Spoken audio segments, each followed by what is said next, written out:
Hello friends, welcome to my YouTube channel educational skills. आज मैं लेके आई हूँ आपके सामने बायोलॉजी का लेसन प्लान, सजीवों का वर्गीकरण संरचना के आधार पर। मैं आपको अपने चैनल पर 20 लेसन प्लान दूंगी बायोलॉजी के। आप मेरे चैनल को लाइक कीजिए, सब्सक्राइब कीजिए, बेल आइकन प्रेस कीजिए ताकि आपको बाकी के नोटिफिकेशन भी मिलते रहें। तो अब हम करने जा रहे हैं विज्ञान का पाठ योजना नंबर 6। शुरू करते हैं। विद्यालय, जिस जिस विद्यालय में आप इंटर्नशिप के लिए गए हो, तो उस विद्यालय का नाम लिखना है आपने यहाँ, दिनांक, विषय, अवधि, कक्षा, कालांश। ये सब फिल करने के बाद हम लिखेंगे प्रकरण सजीवों का वर्गीकरण संरचना के आधार पर। तो सामान्य उद्देश्य में आते हैं।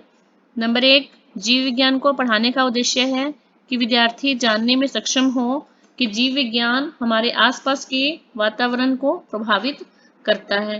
नंबर 2, विद्यार्थी विभिन्न घटनाओं के घटित होने के कारणों को जान सकेंगे। नंबर 3, विद्यार्थी तार्किक आलोचनात्मक दृष्टिकोण अपना सकेंगे।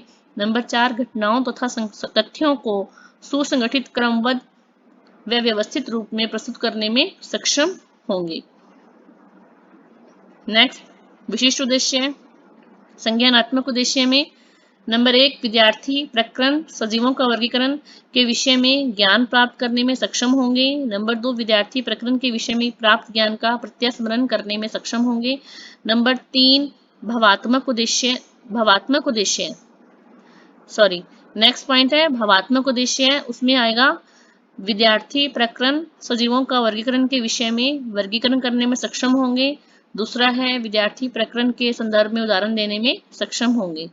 नेक्स्ट, क्रियात्मक उद्देश्य है। इसमें लिखेंगे नंबर 1, विद्यार्थी प्रकरण सजीवों का वर्गीकरण से संबंधित समस्याओं को हल करने में सक्षम होंगे। विद्यार्थी प्रकरण का दैनिक जीवन की परिस्थितियों में प्रयोग करने में सक्षम होंगे। सहायक सामग्री क्या लिखेंगे? मॉडल, चार्ट व अन्य सहायक सामग्री। पूर्व ज्ञान, विद्यार्थियों को प्रकरण सजीवों का वर्गीकरण के विषय में कुछ पूर्व ज्ञान है। प्रस्तावना क्वेश्चन 3 कॉलम बनाएंगे। क्रम संख्या, छात्राध्यापिका क्रिया, छात्र क्रिया।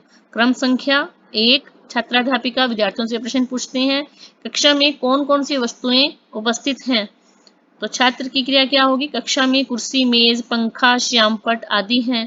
तो दूसरा क्वेश्चन पूछेंगी छात्राध्यापिका, कुर्सी, मेज किस प्रकार की वस्तुएं हैं। तो छात्र क्रिया है निर्जीव वस्तुएं। छात्राध्यापिका क्रिया, निर्जीव व विपरीत क्या होता है? निर्जीव व विपरीत सजीव होता है, निर्जीव का विपरीत। फोर्थ क्वेश्चन पूछेंगी छात्राध्यापिका, सजीवों के वर्गीकरण के विषय में बताइए। तो विद्यार्थी मौन रह जाएंगे। समस्यात्मक प्रश्न है ये, उद्देश्य कथन है। विद्यार्थियों, आज मैं आपको प्रकरण सजीवों का वर्गीकरण के विषय में पढ़ाऊंगी। प्रस्तुतिकरण, यहाँ से हमारा लेसन प्लान शुरू होता है। प्रस्तुतिकरण में हम क्रम संख्या, शिक्षण बिंदु, छात्राध्यापिका क्रिया, नेक्स्ट पेज पे हमने इसके बाकी कॉलम बनाए हैं। ये देखो, छात्र क्रिया, विधि प्रविधि, श्यामपट्ट कार्य। तो 6 कॉलम इसमें बनाएंगे। ठीक है, चाहे तो आप इसको डबल पेज पर आमने सामने भी बना सकते हैं। तो शिक्षण बिंदु में हम 3 या 4 शिक्षण बिंदु लेते हैं। पहला शिक्षण बिंदु है सजीवों का वर्गीकरण। इसमें छात्राध्यापिका क्रिया क्या आएगी? छात्राध्यापिका प्रकरण का स्पष्टीकरण देंगी। हम अपने आसपास अनेक जीव जंतु देखते हैं। इतने सारे जीवधारियों के सुविधाजनक अध्ययन के लिए वर्गीकरण पद्धति का निर्माण किया। जंतुओं को वर्गीकृत करने के अनेक तरीके हैं, जैसे संरचना के आधार पर, मेरुदंड की उपस्थिति के आधार पर, प्रजनन विधि के आधार पर। संरचना में समानता पाई जाती है, उन्हें एक वर्ग में रखा जाता है। मेरुदंड अर्थात रीढ़ की हड्डी की उपस्थिति के आधार पर अलग वर्ग में रखा जाता है। अंडे देते हैं या बच्चे अर्थात प्रजनन विधि के आधार पर तथा किस प्रकार के स्थान पर निवास करते हैं के आधार पर 4 भागों में वर्गीकृत किया जाता है। गाय, पैरामीशियम, हाइड्रा, मनुष्य आदि जंतु हैं। तो इसमें क्या है? इसमें आ जाएगा, छात्र ध्यानपूर्वक सुनेंगे छात्र क्रिया में। और विधि प्रविधि क्या आएगी? व्याख्यान विधि, प्रदर्शन विधि आ जाएगी। श्यामपट्ट कार्य में क्या लिखेंगे? जीवधारियों के सुविधाजनक अध्ययन के लिए वर्गीकरण पद्धति।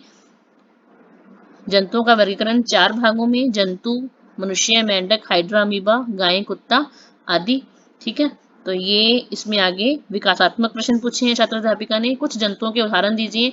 तो छात्र क्रिया क्या हो जाएंगी यहाँ? गाय, पैरामीशियम, हाइड्रा, मनुष्य, तोता। तो ये विधि कौन सी होगी? प्रश्नोत्तर विधि। सेकंड क्वेश्चन पूछेंगी, मेरुदंड क्या होती है, छात्र टाइप का पूछेंगे मेरुदंड क्या होती है। तो नेक्स्ट पेज पे ये देखो क्या दिया उत्तर उन्होंने, मेरुदंड रीढ़ की हड्डी को कहा जाता है। तो विधि कौन सी होगी, प्रश्नोत्तर विधि होगी। और तीसरा क्वेश्चन पूछेंगे छात्र अध्यापिका संरचना के आधार पर जंतुओं का वर्गीकरण कीजिए। तो विद्यार्थी उत्तर देंगे, समस्यात्मक प्रश्न है ये, उत्तर नहीं दे पाएंगे, मौन हो जाएंगे। ठीक है, तो उसके लिए अब स्पष्टीकरण देंगी छात्र अध्यापिका। ठीक है, तो ये हो जाएगा सेकंड, संरचना के आधार पर। तो संरचना के आधार पर उनका स्पष्टीकरण छात्र अध्यापक कैसे देंगी। संरचना के आधार पर जंतुओं को दो भागों में बांटा गया है, एक कोशिकीय जंतु व बहुकोशिकीय जंतु। जिन जंतुओं का शरीर केवल एक कोशिका का बना होता है उन्हें एक कोशिका कहते हैं। ये नग्न आंखों से नहीं दिखाई देते, ये नम जलीय वातावरण में पाए जाते हैं, जैसे अमीबा, पैरामीशियम। पैरामीशियम का सचित्र वर्णन देंगे हम इसमें। जिन जंतुओं का शरीर अनेक कोशिकाओं से मिलकर बना होता है उन्हें बहुकोशिक कहते हैं। ये नग्न आंखों से दिखाई देते हैं, जैसे मनुष्य, गाय, हाइड्रा आदि। ठीक है, तो यहाँ पे जो वो है विद्यार्थी हैं वो ध्यान से देखेंगे, समझेंगे। विधि कौन सी है, व्याख्यान विधि है, प्रदर्शन विधि है। श्याम पट पे इस तरह से हम संरचना के आधार पर ये अमीबा का डायग्राम बनाएंगे। तो अमीबा एक कोशिक भी है, इसको दो भागों में बहुकोशिक। ठीक है, तो ये इस तरह से हम इसकी संरचना बनाएंगे, लेबल करेंगे इनको। छात्रा अध्यापिका विद्यार्थियों से श्यामपट पर लिखे अंश को अपनी अभ्यास पुस्तिका में लिखने को कहेगी, व स्वयं कक्षा का निरीक्षण करेगी। बोधात्मक प्रश्न, जंतुओं को वर्गीकृत क्यों किया जाता है। नंबर 2, जंतुओं का वर्गीकरण कितने भागों में किया गया है। नंबर 3, संरचना के आधार पर जंतुओं का वर्गीकरण कितने भागों में किया गया है। नंबर 4, बहुकोशिक जंतुओं के उदाहरण बताएंगे। नंबर 5, एक कोशिक जंतुओं के उदाहरण बताएंगे। पुनरावृत्ति कार्य, निम्नलिखित कथनों में सत्य असत्य बताएंगे। वर्गीकरण करने से सजीवों का अध्ययन सुविधाजनक हो जाता है।